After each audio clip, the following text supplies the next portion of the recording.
in a huge breakaway group packed with climbing talent. He's blown them all apart. His hands on his helmet in disbelief, and then the punch of the air in delight.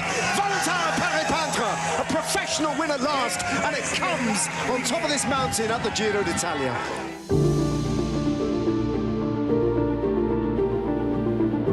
Stage 11 and a long chance for the sprinters. 207 kilometres in total, with a finish down at the Adriatic coast in Francavilla al Mare.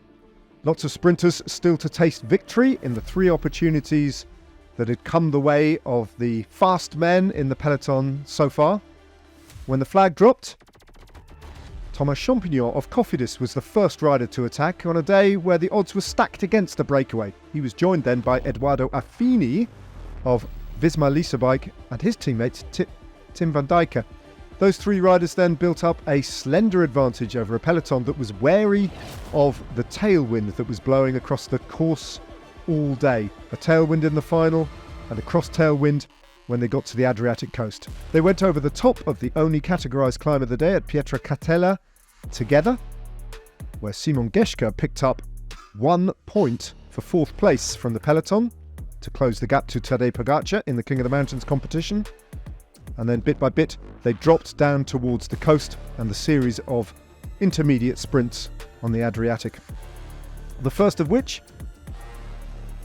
the three riders had an advantage of 1 minute and 51 seconds, and Jonathan Milan won the sprint ahead of Caden Groves for 4th and 5th place, respectively. At this point in the race, with a strong tailwind, the riders believed that they might have a slender chance of doing something spectacular, but the peloton kept them on a very, very tight leash as they hit the coast. Then at the Intergiro, Thomas Champignon just went off the front to take the Intergiro sprint at San Salvo Marina, ahead of his two companions in this three-rider breakaway with an advantage of only 40 seconds.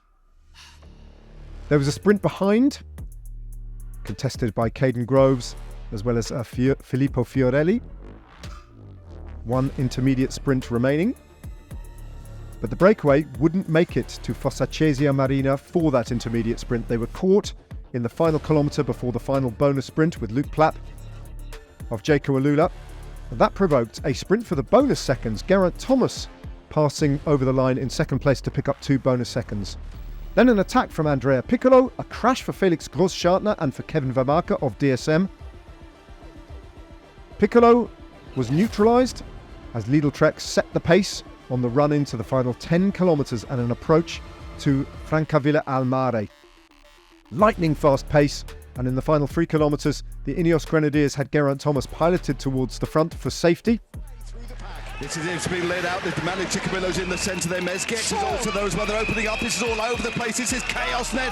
It's Valchard going through the centre now to take things up for Bert van Lerberg on the right. Yeah, there's a crash. Crash behind. Big crash. Jonathan Milan involved. He's not involved. He's clear. Lonardi's there as well from Ponte Cometa. The big lead out now. Malia with Bert van Lerberg on his wheel, but here comes Malia. He opens up his sprint, and it's Milano who has to check his sprint down the middle of Van Poppel. And it's Milan now. Milan opens up, but Malia, can he hold him off? Milan with a chance. Milan with the win. Milan with the win. So Malia Chiclamino doubles up.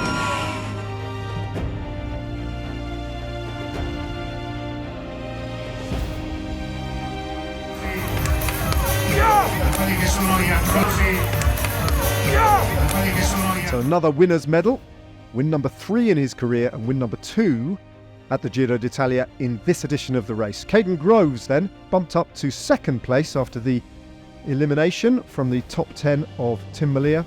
Tadej Pogacar holding on to a 2 minute 40 second advantage over Dani Martinez, and the Malia Ciclamino extending his lead in that competition, 229 points now. King of the Mountains still Tadej Pogacar, although Simon Geschke picked up 1 solitary point, he's on 59. And a new Maglia Bianca, Antonio Tiberi taking over the lead of that in the absence of Kian Uterbrooks.